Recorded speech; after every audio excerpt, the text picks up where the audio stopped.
Olá pessoal, por que eu vou fazer um treinamento online? Para que eu vou comprar um treinamento online?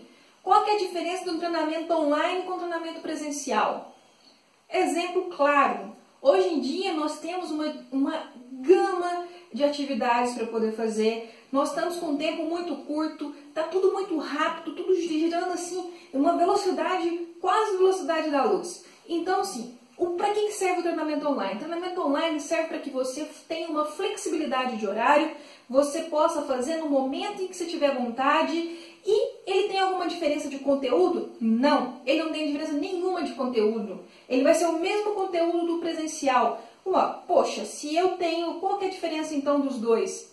A diferença do presencial com o treinamento online é só o networking que você faz durante o treinamento presencial. Porém, o conteúdo e o material é o mesmo utilizado no treinamento presencial. Então, você pode utilizar o treinamento online para poder ter a sua flexibilidade de horário. Você também tem a interação também com o professor que está fazendo o treinamento. Como? Você tem a hora coaching.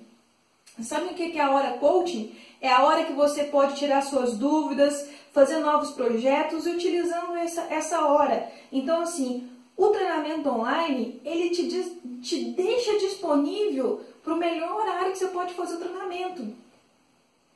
O conteúdo é o mesmo. Você vai ter o que nos treinamentos online? Você vai ter tópicos de forma em módulos, e esses módulos sempre vão ter vídeos explicativos.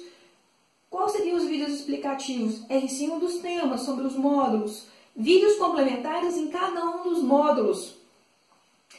Dentro dos módulos, você vai ter o quê? Os quizzes. São perguntas que você vão estar respondendo para quê? Para fixar melhor o conhecimento.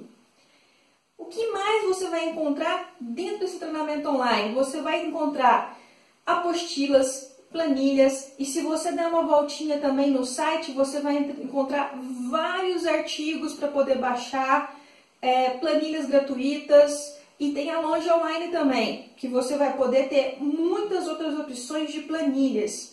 Planilhas, e-books, complementares.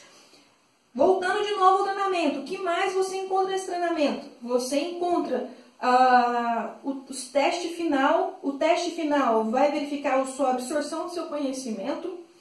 Em cima disso, você recebe um certificado. Quando eu falo de certificado, você tem duas formas de receber o certificado. Você vai estar recebendo o certificado online e também o certificado via correio. Por isso é muito importante você fazer todos os exercícios conforme solicitado no treinamento, porque assim nós vamos poder verificar o conhecimento, verificar se tem dúvidas, aonde pode ser aperfeiçoado o conhecimento. Então, assim, utilizem esse treinamento da melhor forma possível. Aproveitem esse treinamento.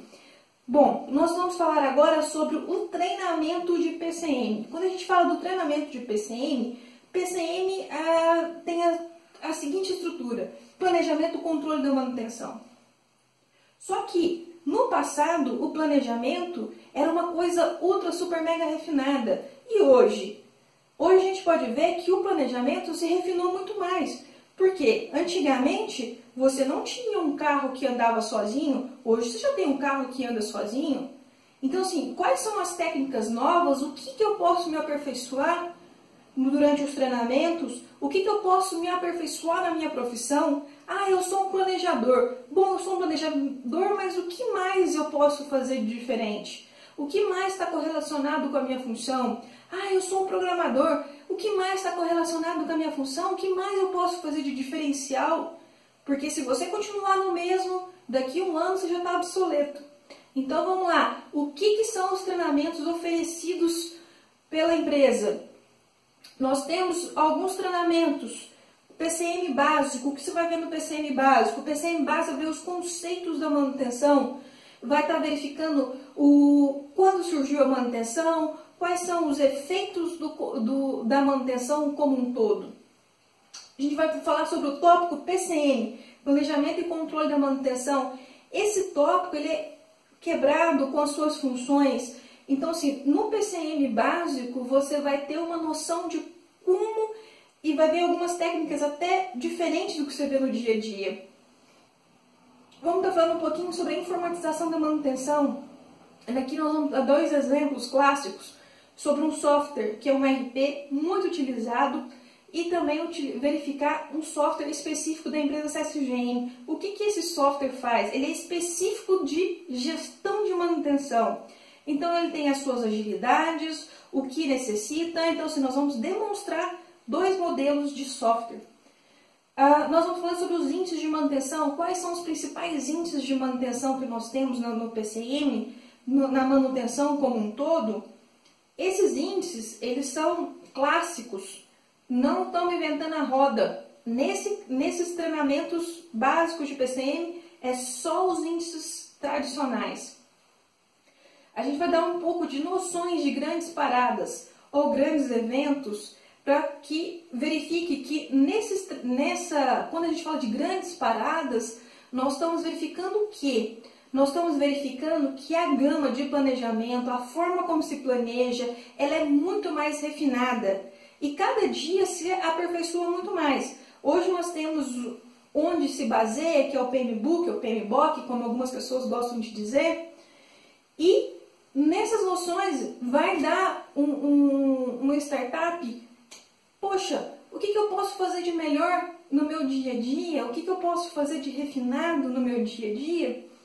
E nós já vamos fazer um pouquinho uma introdução ao PCM intermediário. O que seria o PCM intermediário? É que você usa os mesmos conceitos básicos do PCM, porém você já começa a falar de dados mestres, de banco de dados.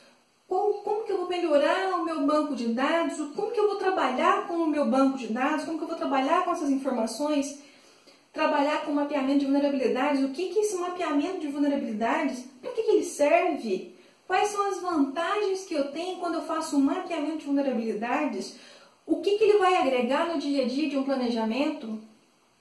Eu começo a fazer uma análise da vida útil dos equipamentos. Peraí, não é só aquela antiga história, quebra, conserta. Não, você tem que ver quanto tempo é a vida do seu equipamento e trabalhar com isso. Tem uma frase célebre, ou você domina o equipamento ou ele vai te dominar. Então, quando a gente trabalha com PCM intermediário, a gente já está começando a mudar essa filosofia. A gente está começando a trabalhar a forma que a gente vai conhecer o equipamento. A gente vai atuar no equipamento antes da sua falha. Nós vamos ver também algumas outras técnicas refinadas de planejamento e programação. Vamos estar verificando quais as outras formas de controles que a gente pode fazer para ter um bom planejamento de manutenção. Vai estar trabalhando com a gestão do custo. O que é o custo? Por que eu olho o custo? Todo mundo já deve ter ouvido que a manutenção é simplesmente o custo. A manutenção serve só para ter custo. E a manutenção não serve só para ter custo. Na verdade, a manutenção ela é um setor para mudar essa filosofia. É trabalhar com o equipamento operando. É manter os equipamentos rodando da melhor forma possível. Nós vamos trabalhar com isso no PCM intermediário. O acompanhamento da execução. O que nós vamos trabalhar com o acompanhamento da execução? Como que está a execução no planejamento como um todo? Como que está essa interface? Vamos trabalhar com vários outros tipos de relatório, como apresentar um bom relatório, quais as formas de se entregar a informação. Para quê? Para que você consiga mais verba para poder trabalhar com os equipamentos, aumentar a vida útil de um equipamento, ou fazer até uma troca de um equipamento. Então, assim, nós vamos ver no PCM intermediário esses itens. O que nós vamos ver também no PCM avançado? É uma visão geral sobre a engenharia de confiabilidade. Para que serve a engenharia da confiabilidade? Em muitos locais, ou você tem uma engenharia separada do planejamento, ou você tem a própria engenharia de confiabilidade dentro do planejamento. Então, quando a gente tem engenharia de confiabilidade dentro do planejamento, o que nós vamos fazer para aperfeiçoar? Vamos continuar com a velha teoria de planejamento? Não, vamos nos aperfeiçoar. Então, temos aqui a engenharia de confiabilidade dentro do planejamento. Com isso, a gente consegue verificar o quê? Qual que é uma visão de gestão de ativos? A gente não pode esquecer que agora nós já temos a ISO 55000, Para que serve a ISO 55000? Ela serve para colocar normas, formas de fazer uma boa gestão da manutenção. E o planejamento, ele é exatamente essencial para poder fazer tudo isso. Então, nós vamos ver uma visão geral da engenharia de confiabilidade junto com a ISO 55000, gestão de ativos. Nós vamos começar a trabalhar, analisar os dados de ordem de serviço e registros de parada de produção. Como que a gente consegue, dessas informações, tirar grandes resultados? Como que eu posso ter grandes retornos tirando dessas informações básicas? Nós vamos verificar a melhor análise de tempo de vida de sobressalentes, de uma parada de manutenção, como melhorar a equipe de manutenção, tudo isso dentro do planejamento. Nós vamos analisar como eu vou otimizar a disponibilidade de um sistema ou a disponibilidade de um equipamento. Nós vamos trabalhar também com a produtividade da manutenção, como fazer a equipe mais produtiva. Poxa, mas eu estou falando do planejamento, o que tem a ver com a produtividade? Nós temos dois tipos de produtividade. A produtividade do planejamento e a produtividade da execução. Como que o planejamento atua e interfere com o planejamento do planejamento e com o planejamento da execução? O planejamento é o setor que mais atua nessas duas áreas. E vários outros modelos de relatório personalizado. Então, assim, nós podemos verificar e trabalhar muito nessas três tipos de ramo de planejamento. Então, nós temos três tipos: o básico, o intermediário e o avançado. Você pode estar fazendo ou o básico nesse momento. Se você estiver no básico, não se esqueça, você vai encontrar uma gama de informação que já vai te ajudar no dia a dia. Mas aproveitem para fazer os demais cursos. Conto com vocês em todos eles. Obrigada!